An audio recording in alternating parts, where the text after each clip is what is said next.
It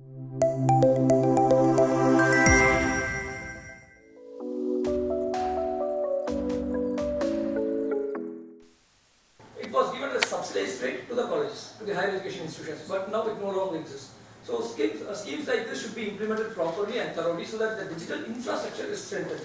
And then the digital literacy, because fiddling with the mobile phones does not mean that you are digitally literate. Yeah. So having said that, we are very strong when it comes to online learning platforms, and especially with this national program on enhanced technology learning. So when I say that, it sounds different, but when I say NPTEL, all of us know it. So NPTEL is the largest online learning platform in the world, and as a YouTube education channel, it is the channel with the highest viewership, more than 1.4 billion views and more than 5 million subscribers. And it has got more than 56,000 hours of videos transcribed and subtitled, and 12,000 hours of video has been translated into various regional languages. So which is in line with the national education policy, wherein we are focusing more on professional education through the regional languages. And only now we have come across education terms like vertical mobility and horizontal mobility. And as you are saying, in countries like Singapore, they are looking at horizontal mobility, where you are encouraged to take up learning even after you have graduated. And as you in your point, another interesting was about the skill set. Gone are those days where they were looking for a BTech computer science. Now I want very specifically BTech computer science. Forget about that. Are you good in coding? Are you good in Python coding? Because my requirement, the platform that my company is working, the current project where I have an opening is in Python. So if I have someone in Python, even if he is a plus 2 student, plus 2 dropout, I don't mind, as long as he is having the skill set that I require.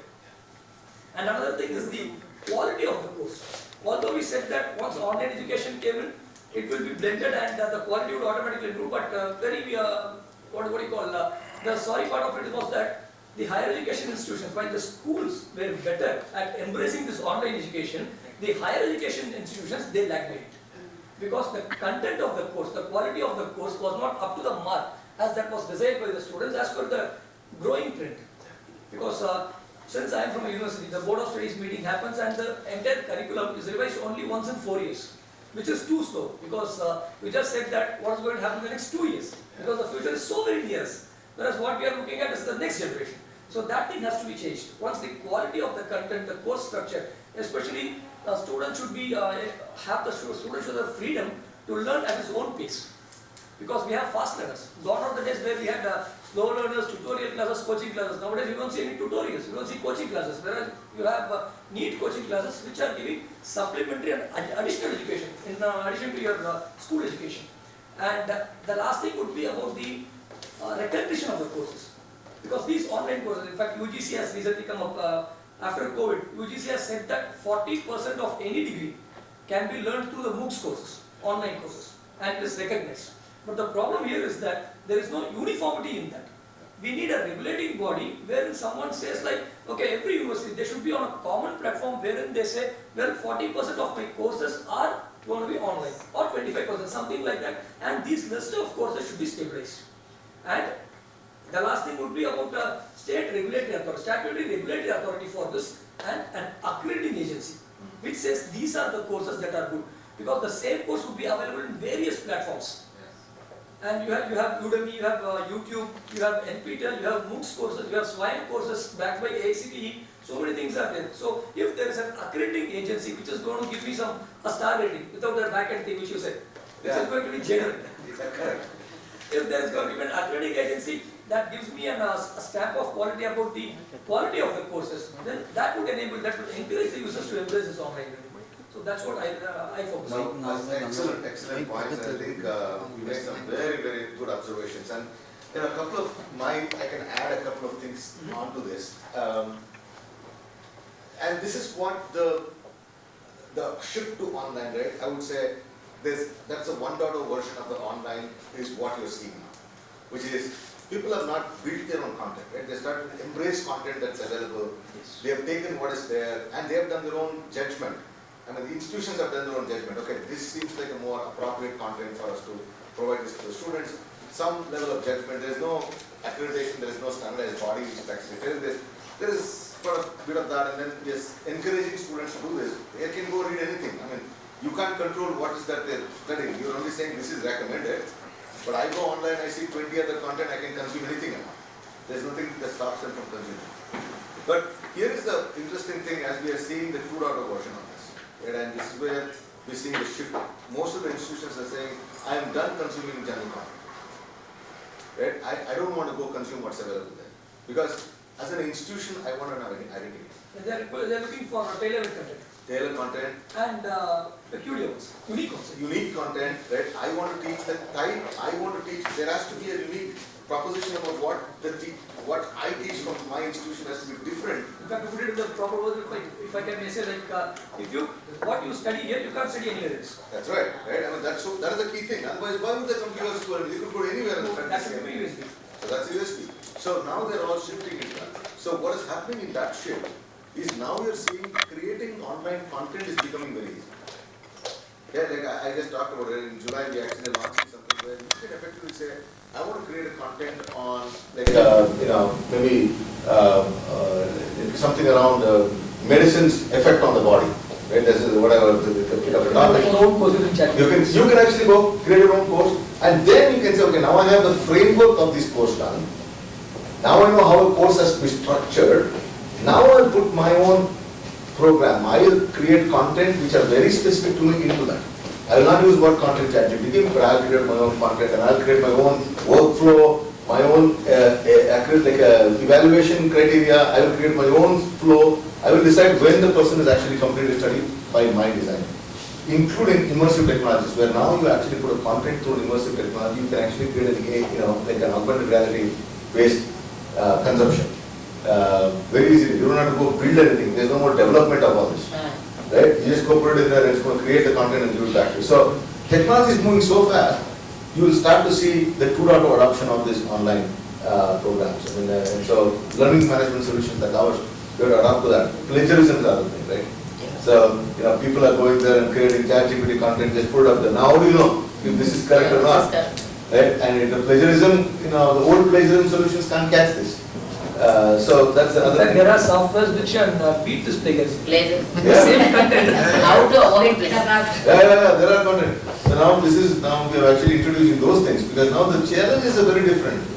There is the students are, you can think about, I have highest respect for the amount of brain. I have an 18-year-old kid who's just finishing he's going through the board exams now. He's an IGCSE.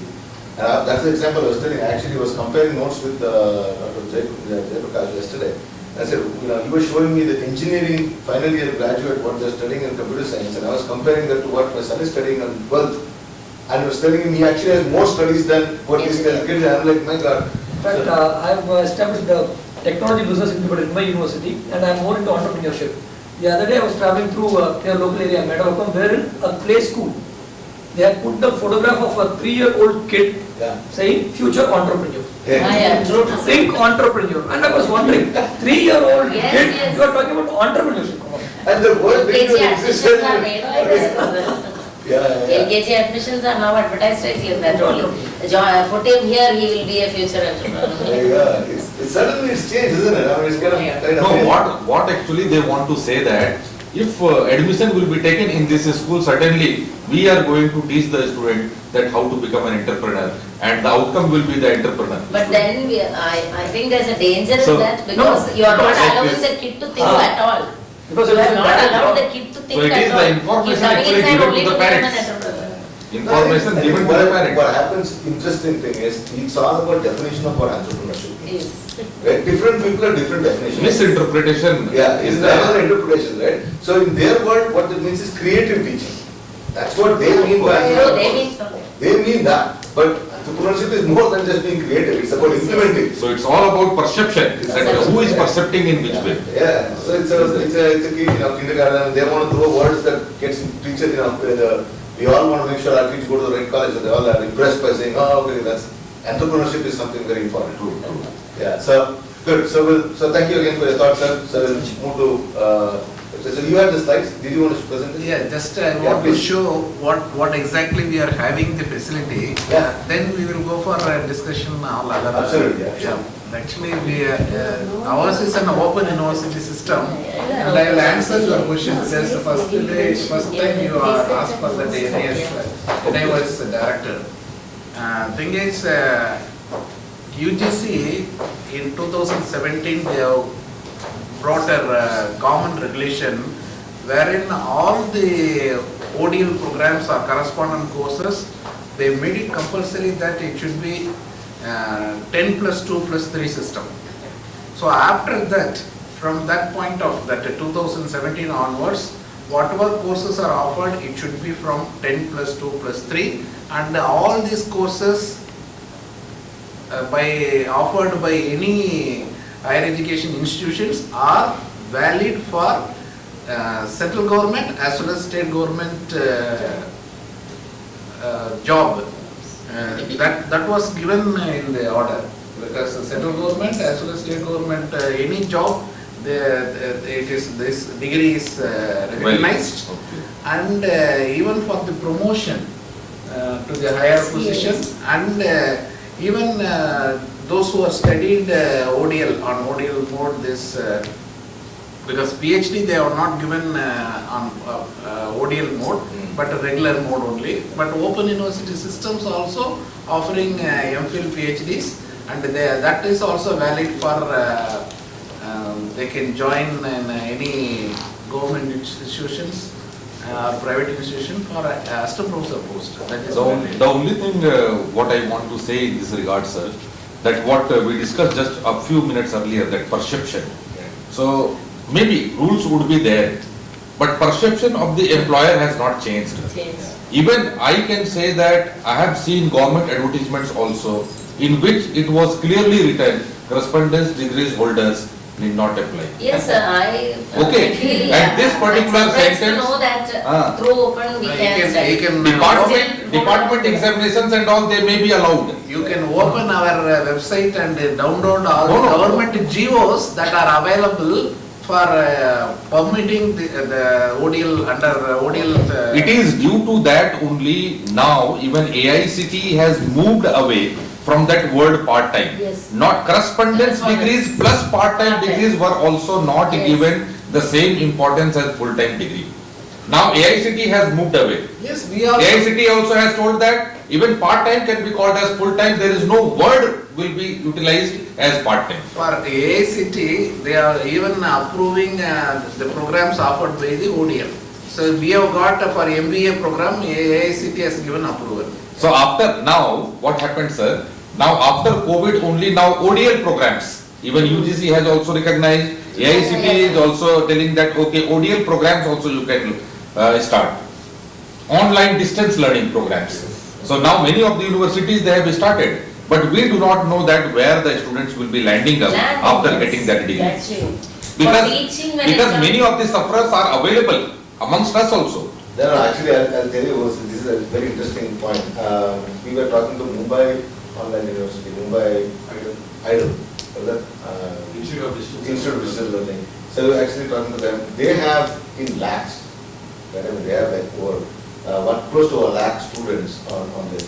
And I was asking them the same question. So this is great. You send them books, set of books course to them. You kind of, then they study through there. They come and write the exam. There's a study center. You can come and clear your doubts, whatever, and then do this. Tell me how long you think this model will exist? How long will this model exist? Right? Will this model, will it be relevant 3 years from now? Will it be relevant 5 years from now? Will it be relevant 10 years from now? I mean, let's just put a number to it. And interesting thing is that nobody has a view to it, but I can tell you based on our experience. This is not a new thing, right? I mean, globally every country has actually tried this, tested this. And we tell you that this is going to shift in the next 3 years. Because the self-paced learning, that attitude to say, I'm going to learn on my own and come and write the exam, unless it is for lifelong learner, which is somebody who is working and wants to study this as a parallel, for the student, this is going to go away. This problem won't exist actually. I'm telling you, this problem will not even exist, what you're saying. The problem will exist because now they're switching over to online. That's what is happening. This distance learning will switch over to online learning. And then once you get into online, that new problem. Now online degree people can't apply. Is online degree No, so now it is a learning for everyone. Now even regulatory bodies also they are learning, and they have also found out that okay, earlier the problems were there. Now they have started giving recognitions And what I have requested in the morning to Mr. V. Santanam, that through you, because you belong to government body, you can project it, that is still many of the employers, they are having the same perception.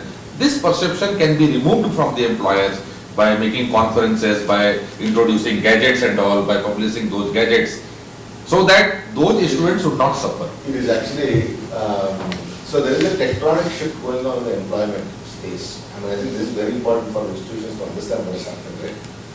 So all employers, as you look at, and I'm, by the way, I'm also the, the senior vice chairman for Indo-American Chamber of Commerce. So we work this, so I have, from industry connect standpoint, in fact, tomorrow I'm staying out here because of a FICCI conference. So we work with industries a lot so what is happening is, the shift is happening that the government is pushing everybody to start saying, go into apprenticeship based. Yes, that's what, Okay. yeah, we also, Nowadays apprenticeship, internship, everything has been made In mandatory. fact, companies like us have mandated now, 2.5% of people whom we are hiring have to come through apprenticeship. So we are shifting ourselves to saying, okay, now apprenticeship is very important program for us, so we are shifting. Think about it, at the national level, the number of apprenticeships that's going to get generated through this whole thing, right? National apprenticeship scheme. So that shift, what is forcing all of us to think now, is to start thinking degree. So think from our standpoint now, if you are a company like us, what are we thinking? We are saying, if I have to conduct this apprenticeship, that means training in-house. That's essentially what I'm doing. And I'm taking 6 months apprenticeship. It can be allowed up to a year. According to the government of India, you can do up to a year or you can do 6 months. So we are designing a curriculum, 6-month curriculum for apprenticeships. And now once we have this in place, what we are saying is we'll go to institutions. Like we go to Bharath institution and say, you know what, this is my apprenticeship program, please prepare them and send them. It doesn't matter to me what degree you have. I mean, whether they are BE, BCom, BA, it doesn't matter to me. Can you make them go through this 6-month program and then send them? Of course. Now my apprenticeship is reduced from 12 months to 6 months. Right? So because I have to be compliant. And then the important thing is, if they complete this, I should be able to give them job. So this is now lakhs and lakhs of students have to go through this. In fact, NASCOM, which is the more IT-based company, they are now running an initiative, which I'm part of that. We are running an initiative now where we are touching. So centrally, we are managing all apprenticeship for all IT companies at the central level. Same thing on the aeronautics department, they are actually doing it. The packaging department, that's a huge part. I mean, not many of you understand how big the industry is. Packaging industry is one of the biggest industries in India. I know, because my wife orders at least 3 or 4 times in a week. There you go. Now you know, right? I mean, how much this packaging is? It's very, very big because packaging industry is very big. So that is so you look at all these industries that is changing. So from an institutional standpoint, some of these questions that you're asking in terms of saying, okay, will government of India do something around these lines? I think they are almost ignoring these questions. They are basically saying, we will now twist industries to hire in a certain way that will force them to actually force institutions to actually train them in a certain way. They're coming the other way around. They're not even coming through education. They're coming through the employability side. So that's why all this national skill development company, NHDC, that I was in fact sitting with the non-Mughal one, that new initiative that we just started here. You listen to all of them, what they're going about it. They are essentially saying they are getting Cisco certified, this one certified, that one certified. All this training, effectively saying that, the 4-year curriculum, whatever, for namesake, you finish this. That's 4 years, you finish it. But really what will give you a job is not that 4 years. It is this. And if this actually trend continues, think what's going to happen, right? Now students will start asking questions, why am I going to 4 years now? Yes. If that's what is going to get me the job, then why exactly am I doing a 3-year degree? Because nobody is asking for a 3-year degree. You're telling me if I'm ready with this content, I can do it. And this is what is happening in Singapore. This is what is happening in Malaysia. This is where when the skill vertical is shifting, right? When they're saying lifelong learning, what they're doing, like for example, somebody learns an Adobe program, Adobe course. They do like a 6-month Adobe course. They know how to do Adobe. They'll go join a digital media organization. They'll do this work. I'm now bored. I want to change career. Now I'm going to go learn SAP. So now I'm going to switch over to accounting job. Or I'm going to learn Tally and I'm going to something. It's like that, right? I mean, people are learning just in time. They say, okay, now I want to shift job. Teach me what I need to know now. for my next job, for my next job. No good or bad about it, but it's this, that instant gratification thing. Okay, I finished the 6 months, I want a job, I want to earn more money. Where's the next big money that I can get? Here is the next shift that is. So I think that shift that is happening is effectively going to say that this challenge that you called out, right? Will I get this degree recognized? Will this degree be recognized? All this becomes a mostly non-issue. What will become an issue is, have you finished this industry training? Are you ready with the industry training? That's what is going to become clear. And the more the institutions try to adopt that in your own curriculum, in your own way, the better equipped you are in order to make sure you're attracting the right talent. I think, sorry, sir, is the Dean of Anna University? sorry. Yeah, please welcome. Okay. Please. Thank you. Yeah, you could have been in the middle of this very important conversation we just having about. Sorry, because we had a ministerial program followed by some. No. Okay. Yeah, thanks for joining us. Yeah. So this industry-based learning. Yes, of course. So that paradigm shift is going on now. Is going on. Now going on. It is going on, and certainly we may assure our students now that they may not be landing in those troubles, which we can say that a few days or a few years earlier, some people they landed. But now paradigm shift is not only for us, not only for the employer, even for the government also. So they have also changed, they have also adopted, and as sir has rightly said, that UGC has made compulsory that 40% of the content of the syllabus should be made as online, means blended. We can go for blended learning. But you asked a very important question. I kind of made a point. I said put it in a parking lot, but come and talk about it, which is what is the challenge of this? Right? What is the challenge of going to this online learning, digital learning, digitalization, and all of these things we're talking about? What are the challenges?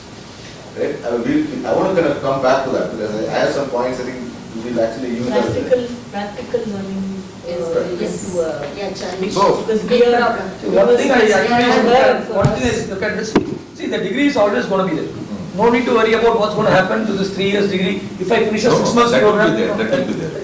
If I finish a 6 months program, I can get a job. No, it's not going to be like that. It's actually going to be your basic, either that UG or PG degree. Along with that, what kind of additional certificates you have.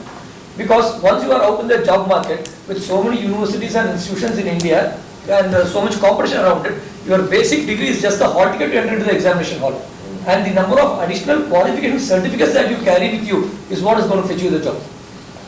So, those institutions which are able to link these certification programs, say they can develop their own course or they can enter into a tie-ups with other certification online platforms, and if they can provide these additional certifications along with this degree, so that if a person says, well, if I join Bharath University along with my BTech Computer Science, for every semester I am going to learn some new course, new certification program, and I come up with 4 or 5 additional certifications, then that degree carries a value. So that's the best way about it. So that's why now intern Sala has come now. Even we can go for online internships. Even 2-3 years earlier before COVID, nobody was thinking about any online learning. That online learning concept has come only during COVID time. And after that it has become mandatory. NPTEL also, now IIT lectures are at our hand. So students are also getting benefited. Now as we said that digital infrastructure, yes of course, for many of our students, 30% of the students, as rightly said by our sir, that they are not in a position to use digital infrastructure. So now it is the requirement, students are coming to the college, and in the college digital infrastructure exposure is given to them. Yeah. They are able to learn that yes, these are the facilities available.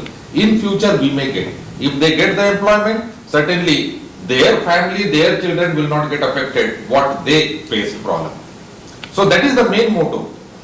Now there is a saying, either get update or become outdated.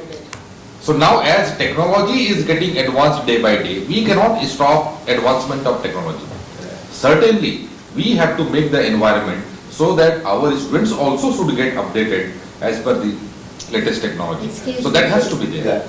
Yeah, now in higher education, they are bringing in this national NEP, education policy, wherein the education, in education policy they are bringing in this skill development program and other value added program and so on and so forth. What he said was, it is added in the curriculum itself. Yes. So this degree is valid for going for the higher education as well as for getting the job. Right? Like the way they are planning now, and every universities and institution have to follow this kind of. Please come. Sir, is the Registrar of sent it to the Institute of Higher Education. Pleasure, So we need to follow this national education Correct, policy. no, actually So that that, And yeah, the definitely. major feature is multiple entry and multiple exit also, madam. So that is the main point in national education policy. But The what- student what- can exit Bill, let's just hold the thought. I just want to make sure that we were on to online learning. online learning. We just let's go through sequentially, otherwise No, we'll. but Yeah, that one was- point no, in that, sir, online learning, like, I just want to add on, like, technology is good and, but we have one point to remember, the biggest challenge which you asked is, higher education, that too, high quality education is a human right for all. I stress the point all. In a country like India, are we able to provide this technology to all? Because as you said in the morning, 60% only used, you said. So the remaining 40% is completely left out when it is completely technology. When we go for fully technology driven, what do you call, the traditional classroom itself is now coming back to technology, then whether all students are able to use I will it. tell you what's happening. The definition of higher education is going away. Yes, That is the biggest. Madam, the pace may be slower, but it is it will reach all, it should You reach may all. say that all private institutions, they have adopted. Correct. But government, They we have not are adopted. talking about government Government institutions, institutions have not but they have also getting updated. They have They have it. also Yes. started adopting, No, madam. for my point is one example, like in an institution, maybe government institution, I come from Law University, so it's a government institution. Maybe I will provide digital boards, I will provide Wi-Fi in my institution. Say I give an assignment to a student, he is going back to his home and do it. In his home, do you think everybody is having that Human level. facility? How will he come back with that assignment? He will say, I don't even have a smartphone, Yeah. then where will I go? Because during COVID time, we could see that Yeah. when we had to take attendance in online and all, like during COVID time, some of them say, ma'am, I don't have a phone, then how do I join you? Like online That's facility is not irrelevant. That's available. irrelevant. At home, I don't have. Yeah, we I am want- in my native some village. In Chennai, I have, but I am in my native village where I don't have online. How do I join you? You have to give me attendance. That's what the query is. Maybe it is true or false, but maybe that is an excuse also. There are some students Correct. who There are many aspects on that, so madam. technology, if it has to reach all, that must be our first priority, where you give it to all, then we Yes. speak about Yes. upgradation. Yeah, That's my point. So that giving to all will be there in the school only or college only, madam. That can be done. We'll come to that. I think we just have a lot of new people. who join us. Yeah, There's she an is, opportunity. madam is Dean Fisheries College and Research Institute. Yeah, brilliant. All of you know each other, by the way? No. No, okay, so because I kind of, some people. No, we do not know each other, so let us have an introductory session I also. was waiting for others to join. Now we'll open Let us up. have an introductory Why don't we session. do that? Now, why don't we start with you? Yes, sir. Board is Why don't we start with you? I am Professor Dr. Haritha Devi. I am Director Research Publications and Affairs in Tamil Nadu, Dr. Ambedkar Law University, Chennai. We are in Paramani. I am Dr. Grace Helina, Professor, Department of Exercise, Physiology and Nutrition from Tamil Nadu Physical Education and Sports University in Chennai. I'm Dr. Sowmya, I'm the Vice-Chancellor of the Tamil Nadu Music and Fine Arts University.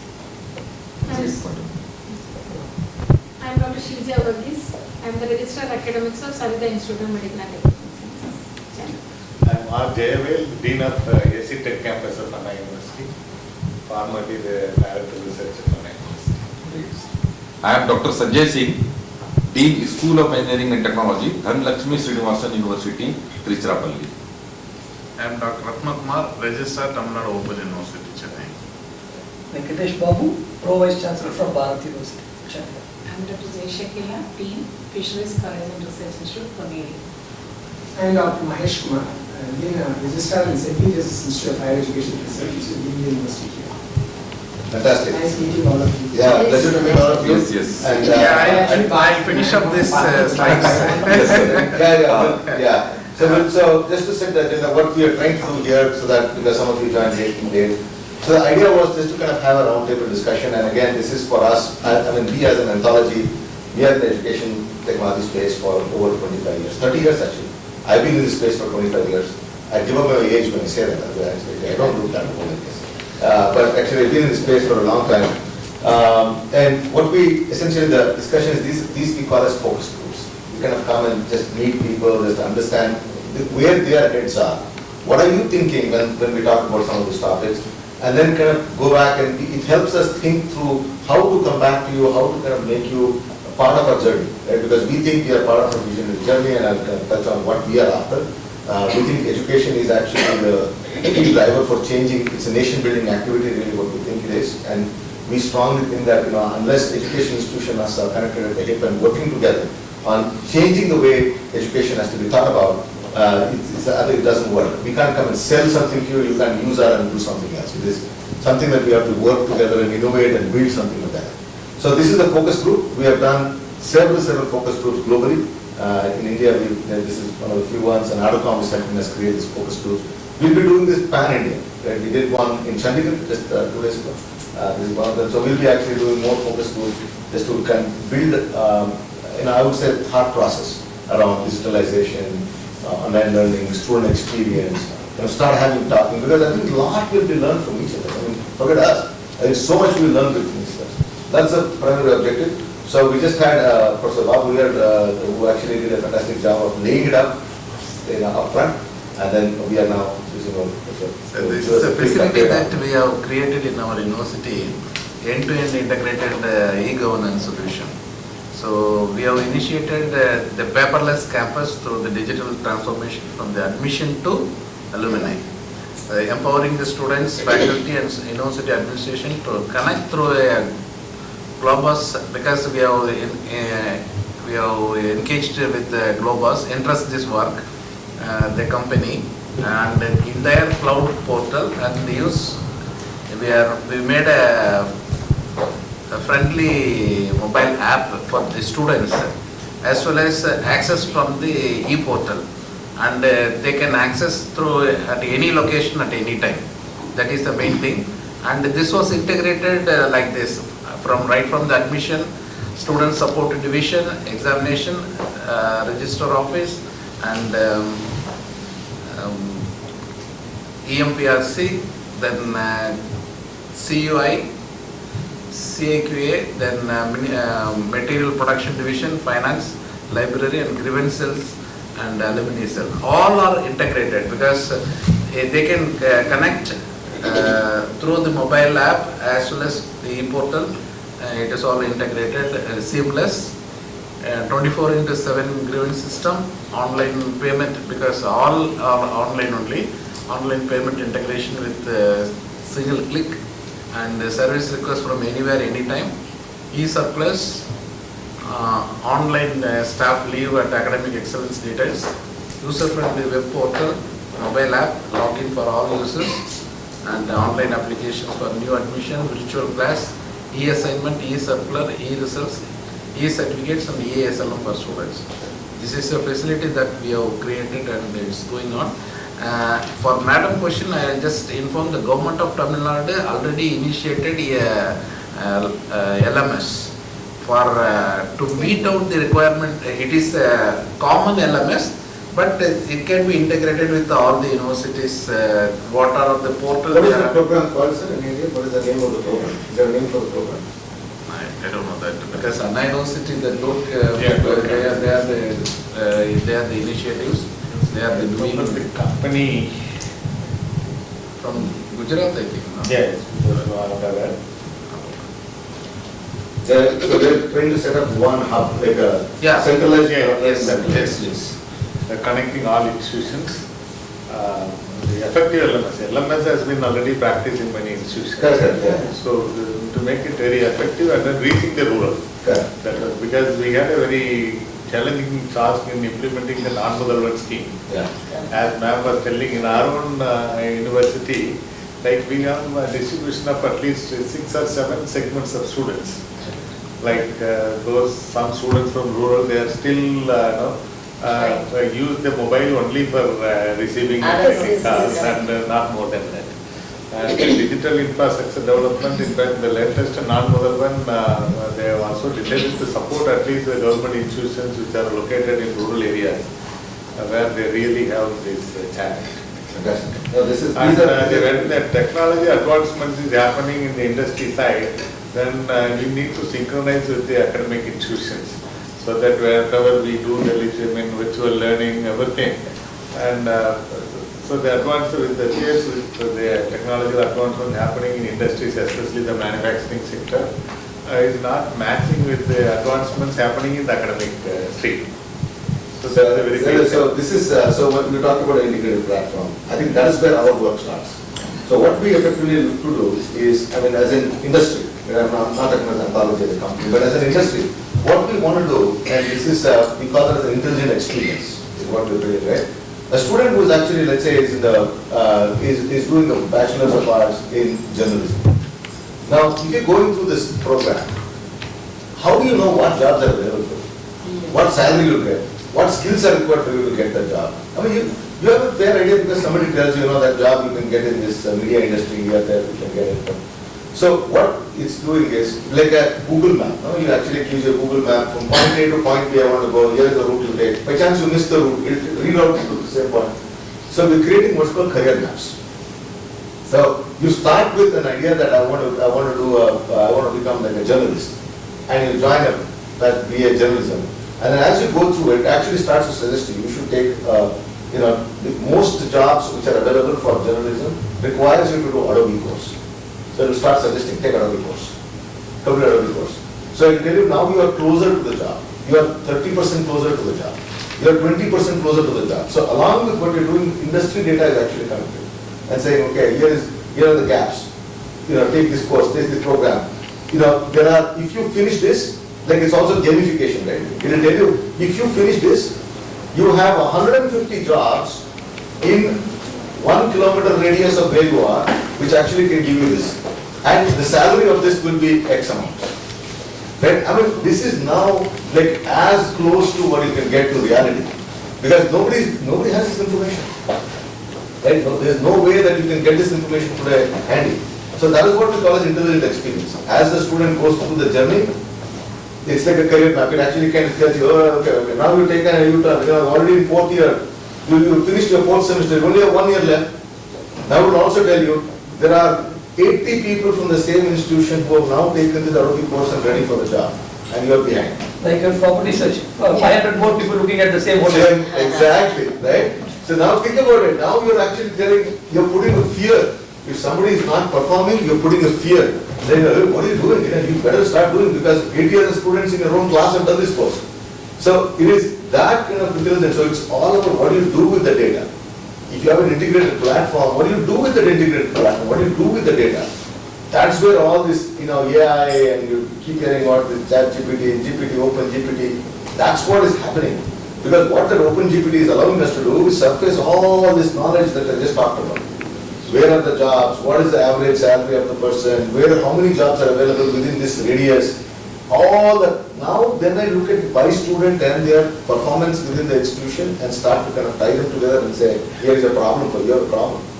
You will not get job. Right? Or based on where you are going, your average job that you are going to get is going to be 10,000 rupees. If you do these things, you will get 1 lakh rupees. Isn't that not going to motivate the person? If that doesn't motivate the person, might as well quit the job, because college is over, right? So this is the power of what technology is actually doing, and this is like now these are industries that when we talk about Wiki and all these things, it's about getting that industry data, right? That is very, very important. In fact, if those courses can be industry certified, then it gives even more value. Like you said, there are say 25 or 30 companies in your region, in the radius of 5 kilometers that can offer you jobs. And out of those 25 or 30 companies, if 5 or 6 companies stamp their certificates, then that's more value to that certificate. Absolutely. So that even now there are courses which is called like industry supported courses, industry sponsored courses. So all these type of courses are made integrated in curriculum itself. I was actually, in fact, as part of Nadu, I was looking at some of the programs that is happening, like SAP and Microsoft, who are staunch competitors otherwise, actually have come together to create programs, right? Because now they both are working together collaboratively to create programs in terms of saying, okay, if you finish these courses, in fact, they have a women program, which if you finish that women program, 100% guaranteed job. Right? And so they are going down that path, right? So they are doing a lot of these kind of not only industry-led, but guaranteed job. Guaranteed. So that's the next level actually. So now you're saying, essentially saying, I'm now looking at institutions as a pool of resources. That if you have resource pool, and if you can complete this program, I guarantee the job. And of course, they'll be selective about what institutions that you go with, because you typically pick institutions that. And nowadays it's not about what you study, it's about where you study. Where you study. That's the shift actually. Yes. It's where you are effectively defines where you're going to get. Right? I mean, if you are in the right institution, you'll get somewhere. I mean, it's the, and we talked about the rural digital divide, and how do you actually create the digital inclusion. Earlier it was financial inclusion. Having bank account for the rural people, making sure they can actually have UPI and all that. Now it is a digital inclusion. It's a digital inclusion. How do you make sure that you actually get them online, get them onto this? And there are three big things that is happening in India that will change the trajectory of this whole thing. One is 5G. One is 5G. 5G, okay? The 5G technology is actually going to be a game changer because of the range that it's working in and also the access, right? I mean, because laying cables to the last mile for a country like India with this kind of a topology was always a challenge. I mean, you could never get to the last mile of this. So I think this 5G is going to be one that's going to be a big change. The second thing that is happening is your shift to the way government is going after like UPI, ONDC, now we have the open network for digital commerce, ONDC, that's going to be a very, very big thing. Now there's something called digital commerce, like all these digital cooperatives as a So this shift that is happening essentially is to say the last mile, the farmers, how can they sell digitally somewhere? The last rural, how can they sell it? Now you are giving them an incentive to be digital online. Right? Because now it's not just go online and browse YouTube. Now you actually go there so products can be taken, somebody you can actually offer up. And this is zero cost, like UPI is zero cost for me to list my own products and somebody will buy from them. Right? And now I don't have to worry about, oh okay, I'll sell it, but how do I send it from here to you? Then think that way, right? Let's say somebody is sitting in Krishnapalli selling something in Delhi and say, okay, now I've sold it. Now who's going to take it from here to there? That's where ONDC actually connects the whole logistics also.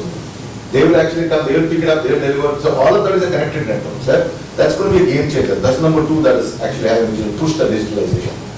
Number three is the equipment manufacturing in India. So the whole electronics, so I don't know if you look at what the electronic consumption for us, we are almost ready to overtake. Number one import for us is oil, right? Number one import for the country is oil. That's where we drain all the money, dollars on. Number two is electronics. It used to be gold, it's not anymore. Now it's electronics, right? The whole chip and all of that. Now with us shifting the chip manufacturing to India and building digital, equipment here and all of that that's happening, that's going to change the game because now the cost of digitalization is going to come down dramatically. Like your appliance, your network gears, your watches, your mobile phones. We are paying a premium, by the way. I don't know how many of you know this. We are paying a premium. Like you say, Vivo, Oppo and all that, 10,000 rupees, but that is worth 2,000 rupees. It's really not worth the 2,000 rupees, right? We are paying a premium because 100% duty, all of that included, because every chip that comes to the country is 100% duty. So that shift happens, then immediately the way, so I think these are the three big trends. And I see this, the pace at which it is going. I mean, you may like it, not like it, who's making the fabs, it's the same Reliance and same somebody, I mean, you may not like that, who is doing that. But whoever does it is going to bring down the cost of, for a consumer, last mile consumer. So that shift is inevitable, it is happening, and that's going to be here in 3 years from now. Right? 3 years from now, your cost of smartphone will be 50% of what you have. Yes. No, this is how life has been. Yeah. Last 30 years, if you look at when the phones came, we used to pay 10 rupees for income. Today we don't pay anything. So things have changed. And we have been saying the same for the last 15 years. Within 3 years, there will be a technology change. There will be a change. It's a static was changed. Yeah, so once we say that change happens, right? I mean, it's much closer than we think it is, right? This one is much closer than we think it is. Now you think about, are you prepared as an institution? Madam, if you don't mind, can you just... Is it just me? Yes. You have I don't want us to keep us awake, but this may be a little too cold.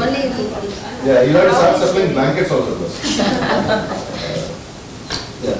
So, so I think this is a big shift, and I think that from an institution standpoint, even if you start the journey of digitalization now, it's going to take you 4 or 5 years to get there, because your biggest hurdle of moving in the direction is going to be about faculty. Exactly. It's not so much the student. Student will move faster. Yes. The faculty changing their way of teaching, the content generation, because they have to create their own. See, the faculty has so much knowledge. In your 10 years, 20 years, 30 years of teaching knowledge, building knowledge, you have so much. How do you convert it into something that you can teach them digitally? It's not an easy one. It is actually takes a while. Second thing, for you to actually be able to say, how do I know while you're teaching? I don't know. Did all of you do online teaching?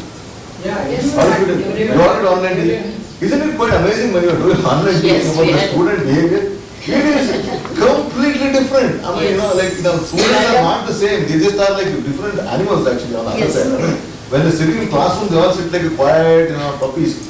When actually you teach them online, they keep coming on, turning off camera, they're on their own, they're doing whatever. No, they were quicker to pick up the technology than the teachers. Of course. Now there is a divide actually of, if you want to distinguish teachers with technology, without technology. That is the divide, not qualification or anything else. Maybe sometime back we used to say somebody with PhD, somebody with not PhD. Now it is who knows technology, who doesn't know technology. That's all. Now even in interview also it has become an important factor. How much you know, what content you have How far you will created. be able to utilize digital What infrastructure. content you have created Or online, that's utilize- the question, right? So digitalization has penetrated everywhere. Interview, anything. In a match accreditation also. Updation, it's- updation. yeah. What has changed the way all of us have thought, it's really picked up digitalization, things have changed so fast. I think COVID fast forwarded all. Right? I mean, I would There say. is one disadvantage with this also. I won't say it is advantages. I've been seeing children, I've been seeing students. Not everyone is very comfortable with online. Yes. No, yes, that's true, because even the very younger generation, as you said, your son is in +2, my daughter is in +2. So today morning before coming to this, I just asked, just like that I asked, what is your view? You are a younger generation who is using technology. You did both online because Corona batch, no? So already you know online, and now you are into classroom. Which one you prefer? No, I prefer classroom. No, that's where she said. And why? I was so surprised. I thought she will tell online. No. Classroom is classroom. No, She said. I was actually, surprised. why they want offline? Because they can talk to their friends. Maybe, In but- online, they were not in a position No, to talk that to their friends. interaction also make them grow, I think. Simultaneously, That is absolutely playing with the friend and just Social talking to the interaction friend is itself is a completely different personality. See, there That is are it. two aspects what we're talking about. One is the content about what you're teaching in the classroom. The second is what you're learning with your friends. Correct. True. What you're learning with your Very friends is good. the social Yes, skills, true. leadership skills. Those soft skills you can't do it online. Online. I think that's why kids like. I mean, like Of course. if you tell them go to school, don't study. Yes, they will be very happy. I mean, you are like the best parent in the world. The Yes. day when since morning to evening sports activities are conducted, they used to be very happy. Their sports or culture, Or whatever anything, they like, anything. painting, but Other than classroom just go teaching. to school, be there 8 hours, don't study. It is not only in the schools, even in colleges also. In colleges also, extracurricular activities, students they are taking more interest. Whereas if you will say that you will be taking 2 hours class continuously, no sir, please do not take 2 hours class, only 1 hour Who you will take. listen to Actually, us? this is No, quite wait, 10 minutes. So this is quite an interesting topic. Now the- Yesterday I was actually talking to 20 minutes I of brought this up listening as- itself is a great thing for them. I was So asking- that's the challenge. That's the challenge. We need to tell what we need to do, you just ask. No, I'll tell you, so I'll tell you that I was actually talking, so why don't, so if you go to college, right, I mean, everybody studied the same thing, let's put it that way, and they all, 100 people attend, 20 people get job, 80 don't get job. No, why? Right? Why don't other 80 get job? Any thoughts? Because they attended the classes fully. The 20 attended. No, they didn't, they attended. True. So what do you think? Just No, I'll tell with my own example. I come from law university. So you know law colleges, and you all would have a perception about how law colleges will function because cinema show like that. But everything is not true. In fact, the person who shines in practice, advocate practice I'm saying, maybe the bigger advocate, He is one who didn't attend much classes. Maybe, didn't attend. but that you will only know after 5 years. Maybe. No sir, like he is able to interact with people because our profession, if you are really practicing as an advocate, human relations is very important. How to interact with the client he should know. That will be the person who didn't attend properly like this class. He will be better in practice. We would have become, as I became teacher, I know my classmates. Another skill. I'm going to go back to my question. So why do you think the other 80 are not getting a job? Sir, how do you?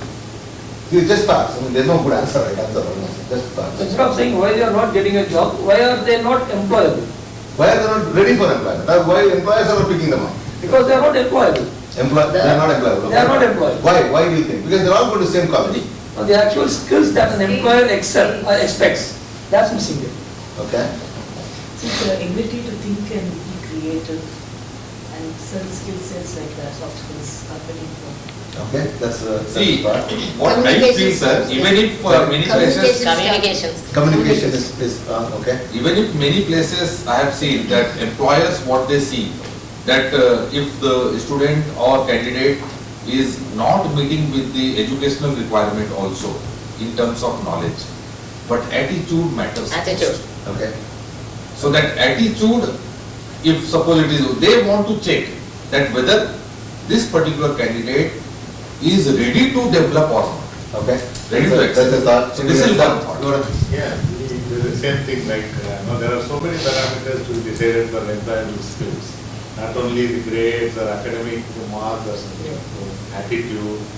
And another thing is the cognitive skills, like the ability to observe things, ability to observe the changes. Questioning power. Yeah.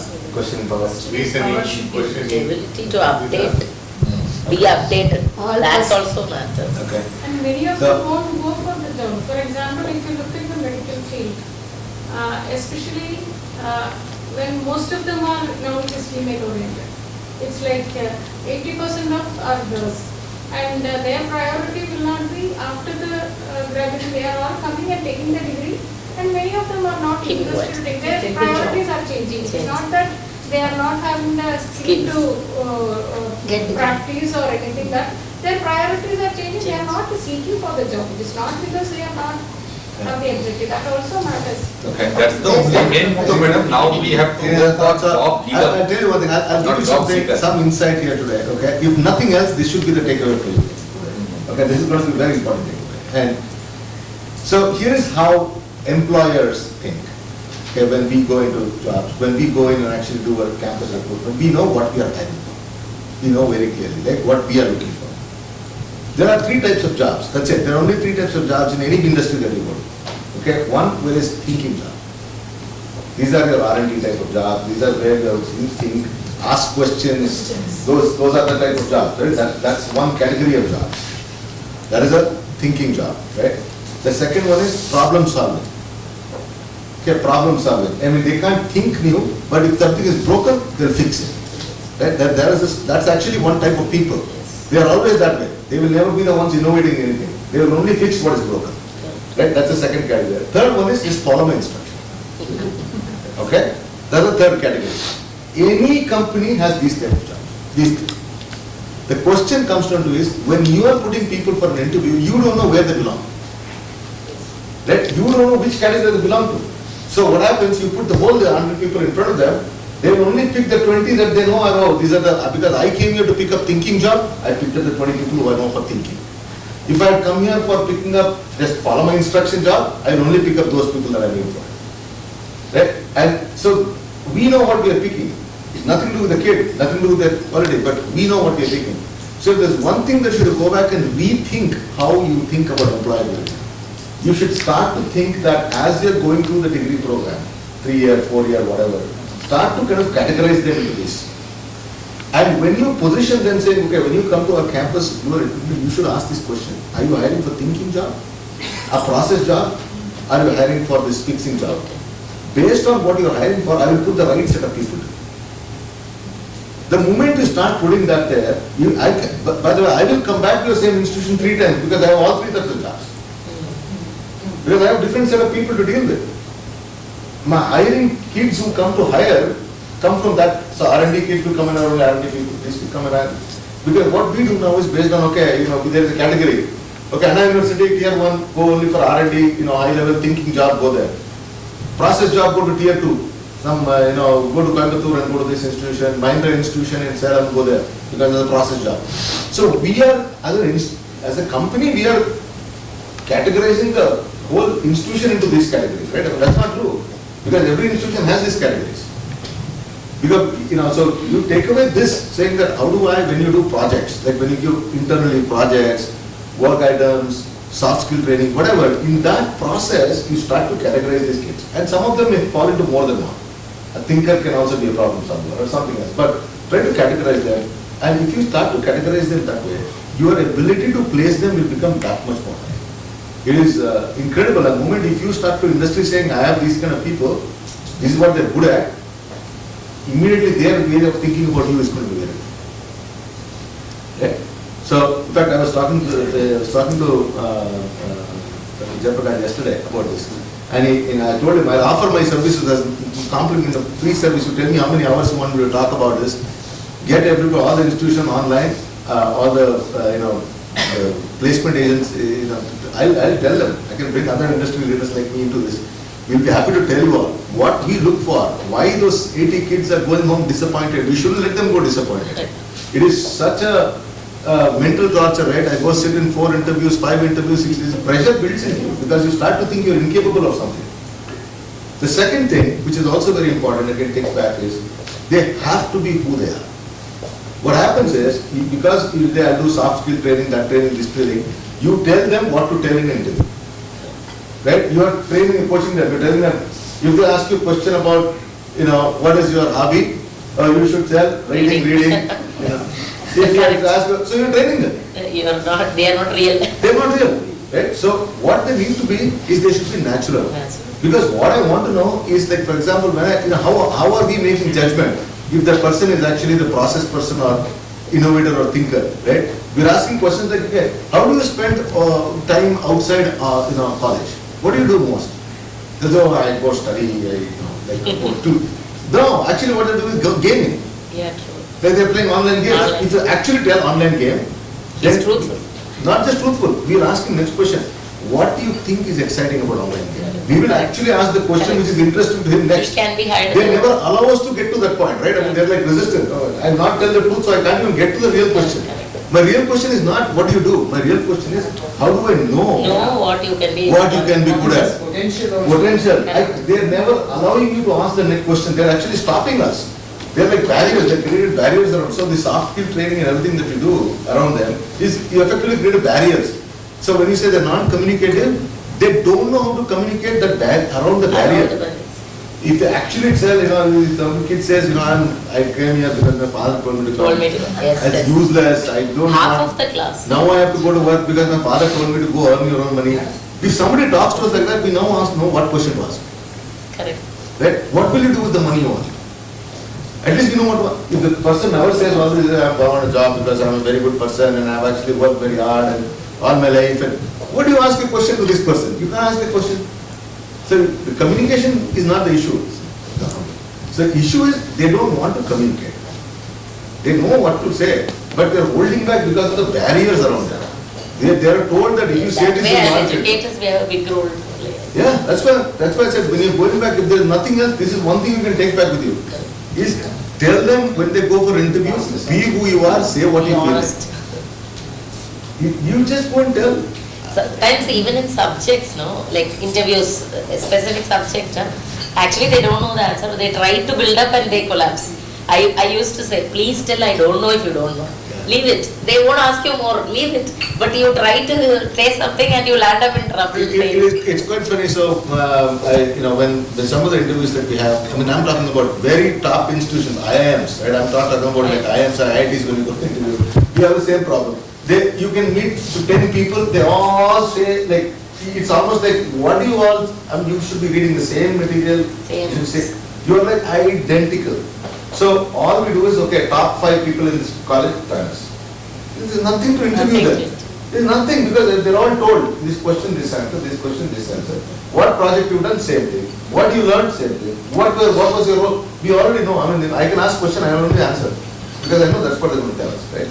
So, but what we do with them when they come to our company, we then open them up. Right? We call boot camp, we put them to a boot camp. That's where we actually make them open up. We say, okay, what are you good at? Other than your studies, what are you good at? Then they'll say, no, I am a mechanic, I like doing car, I am a singer, I am doing this. That's where we start to differentiate them into these three roles and say, okay, this is where you go, this is where you go, this is where you go. Because there's no other way to do it. So if you take back one thing to an institution, make them be natural. Because, I mean, that is what we want. Every industry wants them to be natural. If they are good in singing, dancing, and they hate studying, we need to know that. Because we know exactly what the best role for that person is in the company. Every person has a role in the company. It's just that you don't think we have. Right? We have, for every type of a person we have a role. It is quite amazing what all jobs that we have. You can't imagine, right? Because we have from a receptionist to driver to this one to a topmost person creating IP in India, lawyer, accountant. I mean, this is one company. I mean, we probably have a job profile like over 50 different jobs. Right? We have 50. We think we are a software company. That is true. But we have 50 type of jobs. So we're not coming there to only hire software engineers. We are actually looking for people who can do all of this because all of this is required in a company. So it's a perception thing, right? I mean, like where do people go and hire finance people? IIMs. Why? Your BCom is there, MCom is there. They are as good as an accountant. So where do we hire them? Where we need them to be an accountant. Just follow the rule, follow that. They are accountant. That's where. So I would like to come to your college and hire accountant. Whereas I would like to have a finance person from IIM, where is the strategy, thinking, where you have to plan for next 5 years. That is a thinking job. That's a different job. Accountant is a process job. Right? You understand? Third job is your auditor, fixing what is broken. Like an audit team is basically you looking at all the things that are broken here and saying, you fix this, otherwise you won't pass the audit. So just in finance, there are 3 jobs. So think from that standpoint. So when we are actually going back to our original topic of what we are talking about, student experience wise. So if you have to start thinking about how do I create that kind of an experience for students where they feel like they belong. They just don't feel like, okay, I'm part of a college, I'm just going to. These are things you have to think about. So we talked about intelligent experience. Intelligent experience is about this. It's about creating that roadmap, creating that kind of a career path for them. Right? So that's where the industry like all this AI, bots, all of these things effectively are trying to do this. This is the problem they're trying to solve. Right? And if you don't think of that long term what they're trying to solve, you look at short term. AI is writing research paper, AI is writing homework, AI is writing this, then that's a very short term thinking. Think what they're actually doing is changing the way you are driving career maps for your students. So, in my view, your role as educators will not go away, right? Your role as educators is going to get more affirmative. Like, you will be the person who's going to say, yeah, if that's a career map that is you are working towards, how can I help you through the career map? What programs can I give you through the career map? What kind of courses I can create to help you through the program, through that map? I think you are going to get a lot more streamlined because today you have to have one size fits all. There's one classroom, 60 kids, you can only teach them one way. You don't have another way to teach them. It's not like you can say this side of the classroom I teach differently, that side of the classroom. Technology helps them. Technology helps you there. That's where technology plays a role. Technology then starts to define this. It starts to create personalization. That's what personalization means. You can start to create these pockets of personalization and give them that online curriculum, material, things like that that they can do. There is something that you always teach commonly. I mean, there will be always programs that everybody needs to know. Then you start to personalize this based on their aspiration, career aspiration. This is what the future of like learning management, the product, things about, what learning managements are designing using AI, open AIs. This is what they design. This is what is happening from a trend standpoint. Right? So, thoughts, your ideas. You think this is? We in Saveetha actually we started this digitalized thing from 2012 onwards. Maybe around 12 to 13, 14, we've completed entire courses into digital. And why we have started was in order to start a flipped model of classes. What we are following is that a 2-hour session, and we are giving the learning material in an iPad, that is in an iBook form. It is given to the student with the videos, and they will see and come to the class. and the class will be like a 20 minutes session followed by an interactive activity-based learning. And then it is like a lab model, practical is also incorporated. That was the model which we were following. The problem we were facing was that it is like, see, whatever innovation or digitalization if you do, if your exams are the same, there is no way the student is going to learn. It is you need to change from the evaluation point of view. So there the change start, then automatically everything will happen. So even though we started the perception, because see during the exam if you see that they will say, ma'am, I didn't have the iBook with me, I didn't download it, because I didn't have space. Because we spent that much of hours to create that content, and after that the student during the exam, if I want to ask them, can you show me that iBook of that chapter, they say, ma'am, I deleted that. So it is like you feel like why should we spend days and night to put each correct? But these are I would say, even how I would think about it, these are transitional problems. Yeah, okay, maybe, but then, yeah, that is what. So then, see, it is like, and another thing what we have learned is that it is when you create a learning material, it has to be as short as it is. Like no video should be more than 3 or 5 minutes. If you are recording the real classroom as a learning online mode, nobody is going to see. Yeah. Need to have a whatever it is. If the duration is more than 3 minutes or 5 minutes, they are not going to open it at all. Yeah. It is you have to create a 1 hour class into a 3 or 4 minutes short modules and faster. But for a student, attention time is not more than 8 minutes. So That is also there. And actually, 8 to 10 minutes. So through technology, he knows it's how many minutes, etc. In classroom, he doesn't know how many hours I'm going to speak. there are a lot of data points that tells you, the attention span is 8 minutes. Yes. And the other thing is, for every 100 bits of information you tell them, they only consume 14 bits. 14 bits. Right? And so you can be saying all that you want, they're only taking 1/7 of what you're teaching. So, sir, you've been very... Have you given time to speak or what? I'm going to make sure all of you speak. Huh? Yes. Nobody is paid. Sorry, I think I may have to leave in about 5 minutes because I didn't expect, I was told So, that we can go by 2. 2 o'clock. We'll Yeah, find out. so- You got it? 1:45, right? Yeah, We'll finish by 2. Don't, but I'll just take 2 minutes and, we are a very different university, this entirely arts. Yeah. All performing and visual and fine arts. So online mode, even though as a performer, all these years we've been teaching online to single students, it was much easier. But when we are looking at, at least by even 2 students simultaneously, it is very difficult because none of the platforms support simultaneous singing from the student's part when it comes to singing. The same with dance or whatever, because of course, the network issues and the slow pace. Sometimes getting, the network being busy or whatever, then it suddenly freezing. We had exams conducted online and the students were totally demoralized because they could not do anything, just froze.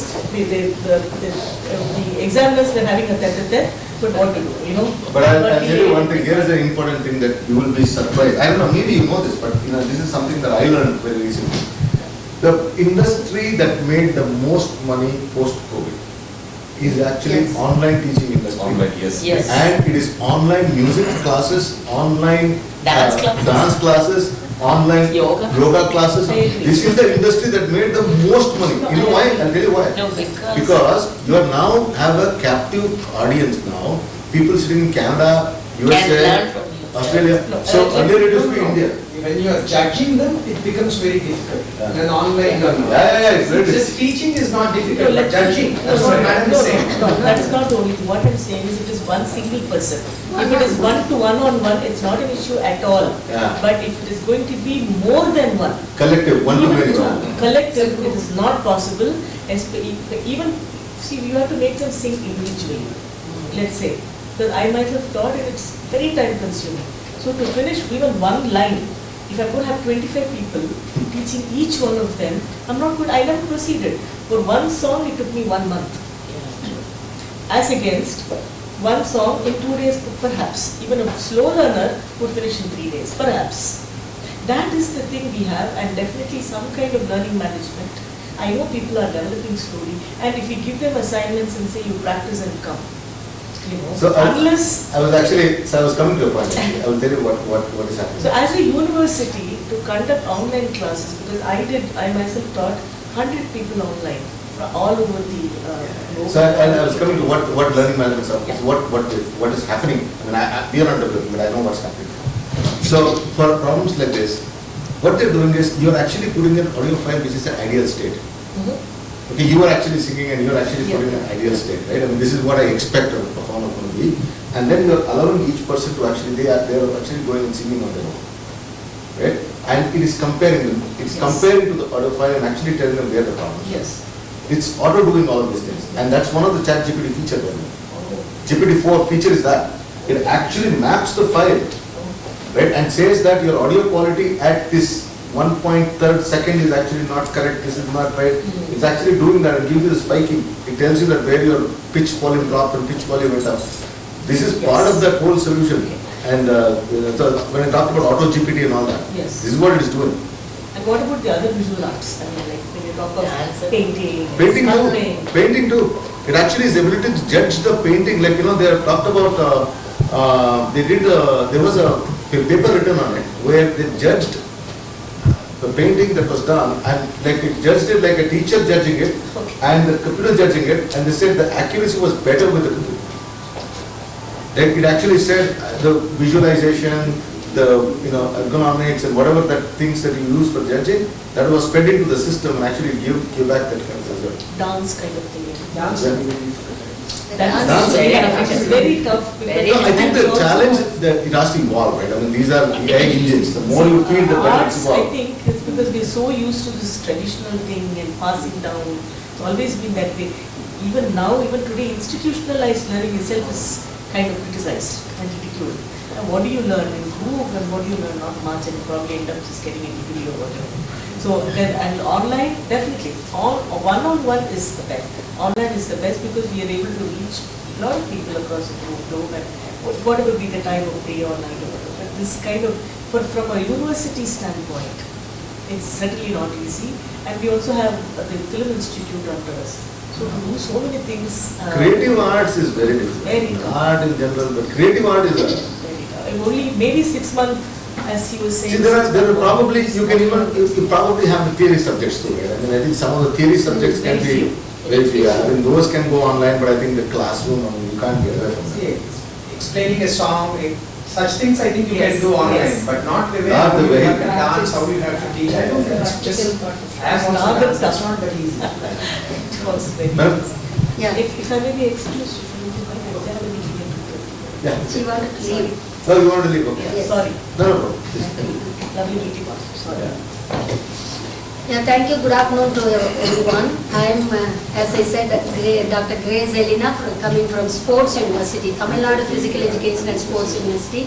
What you were speaking about all the time, about online learning, what she was telling about, the same thing exists for us also. But some sort of activities we have also conducted. Yeah, no, we'll just finish up. We'll finish up in 5 minutes. Sure. No, so this is an important thing. I want you to take it and also to recommend to the government as well as to the other parts of where it is very, very important as far as the physical education or sports sciences, especially the sports sciences are concerned. So our university is situated at Malla, where nearby VIT Chennai. You all be knowing about VIT Chennai. So nearby that university we are also situated.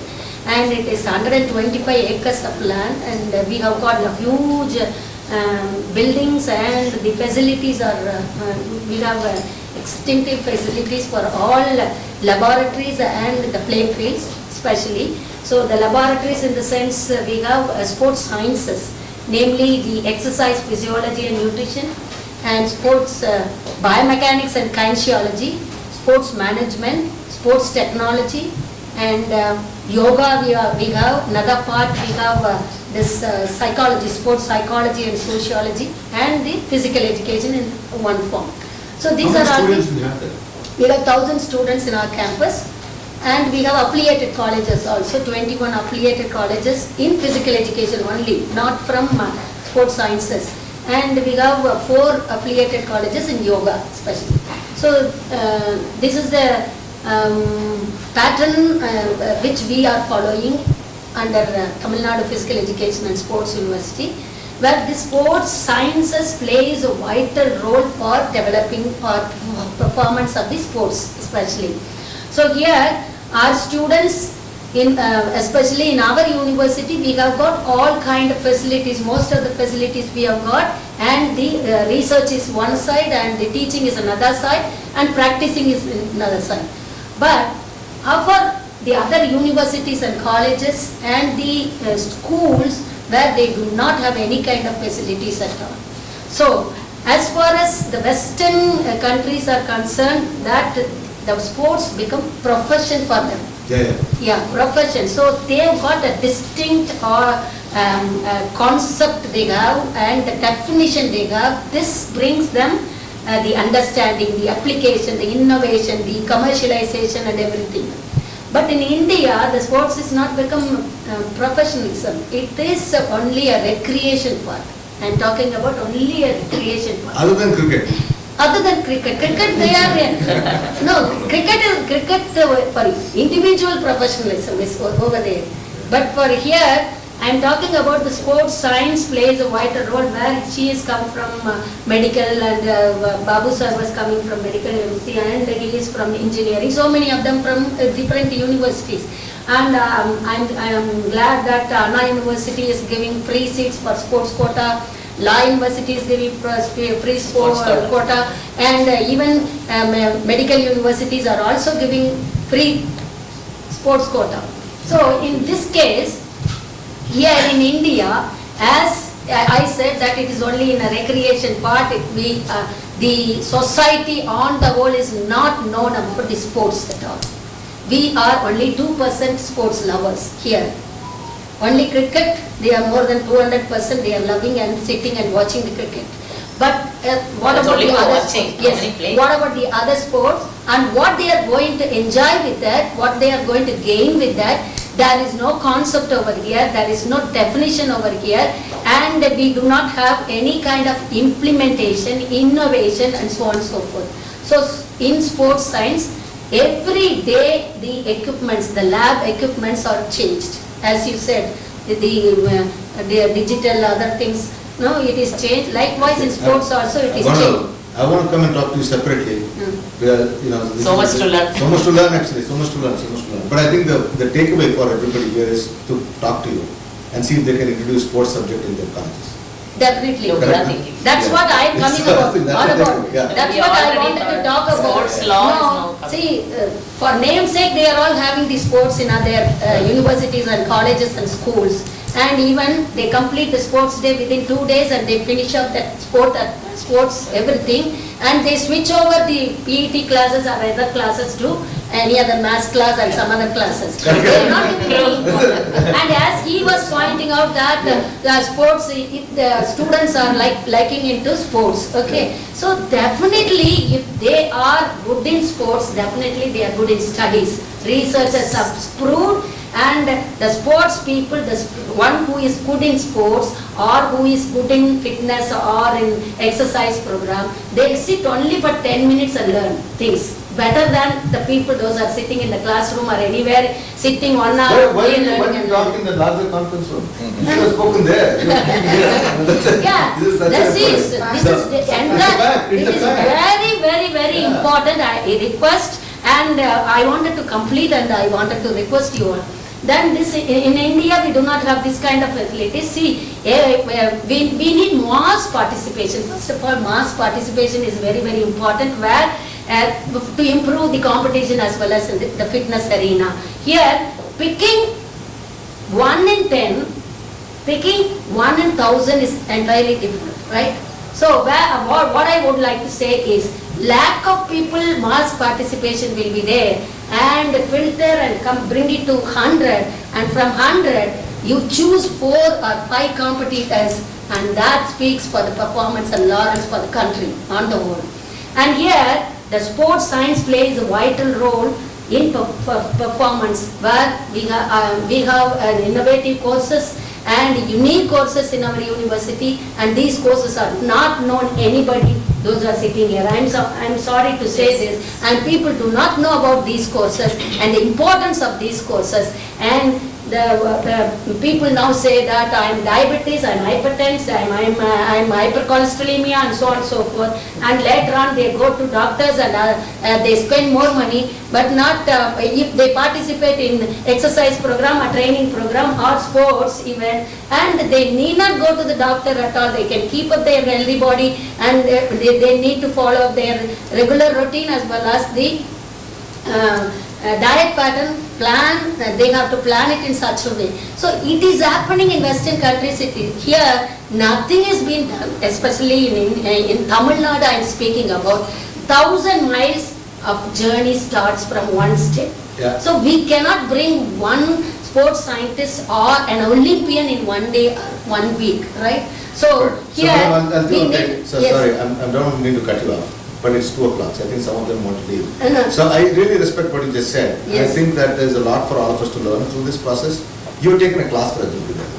So Definitely, it was like a professor, taking class for it. Saying you guys have to start thinking about this seriously. So we respect what you just said. So thank What you. she says has Yes. more meaning in today's world. Sir, More than- especially technology world. Sir, than the technology world, it is very important. Please give me time to speak. Yes, students are not At least for 2 more minutes, then I complete. Okay, 2 more minutes. I complete it, 2 more okay? minutes. So, 2 more minutes. say, suppose the sports sciences and sports education is included in the curriculum of grassroots level, from grassroots level to the higher education or whatever it may be, and it will be easy for them to learn the sports sciences and apply the sports sciences, or commercialization or whatever, digitalization, whatever you would like to do, you can do it. And also those who are having talents in sports, they are not given any proper program at all. So there is no concrete or futuristic plan for them, and thereby they leave the sports within 2 days or 2 years or 4 years. And this is the situation which are happening, and the fitness centers are blooming only in urban area, not in rural area. So it should reach to the rural area people also, and we need to have a talent identification. We cannot make donkeys into horse. We can make horses into super horses. So in such a way we need to go for talent identification, tapering and developing, designing and programming, and we do not, I'm sorry, we do not have sports policy at all.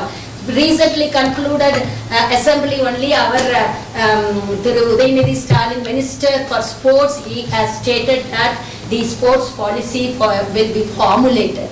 So what I would like to suggest here is all universities and colleges should have sports policy in line with the sports policy of the state. That way we can achieve the goal.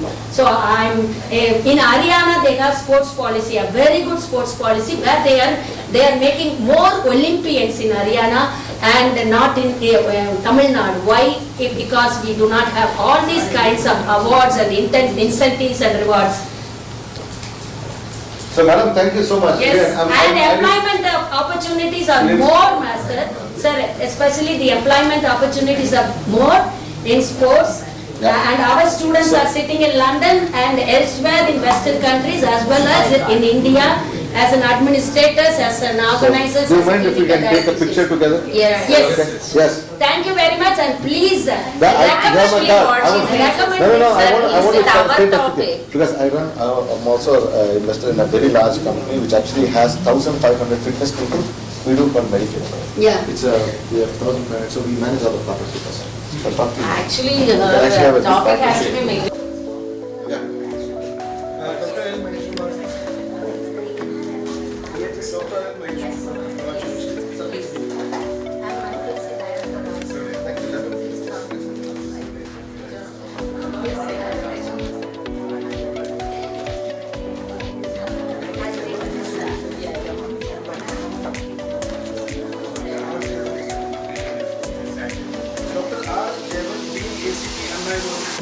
Jayalalithaa.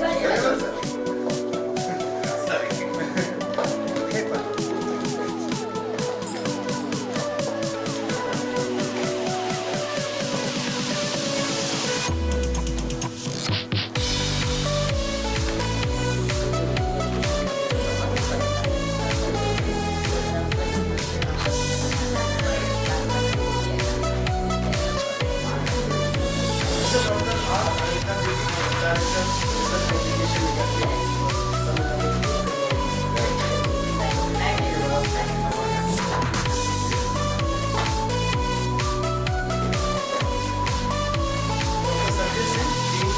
Engineering and Technology, Dhanlakshmi, Senior Ocean University.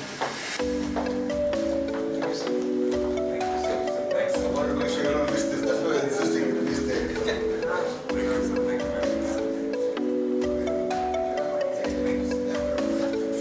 Dr. Sheeja, Varghese, Registrar Academics, Saveetha Institute of Medical and Technical Sciences, Shetty.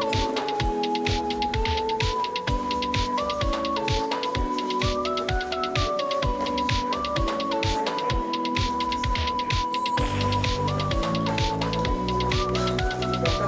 Grace, Helina, is Head Department of Physiology, Physiology and Biomechanics, Tamil Nadu Physical Education Institute. I guess this is the basis of farthest discussion of this profession. Thank you for giving this that was the 5:30 that I was in Canada. We will do this story and not just so far. We planning for next day of today on the and then from this. Thank you.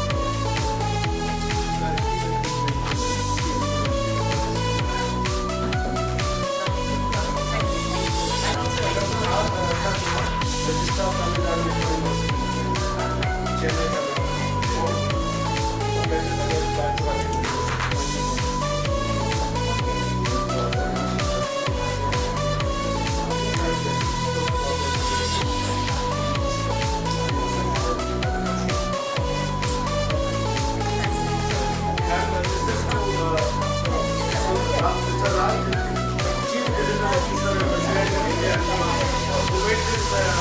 Session so engaging, so wonderful.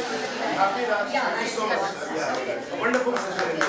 Can we have a clap for Mr. Raj?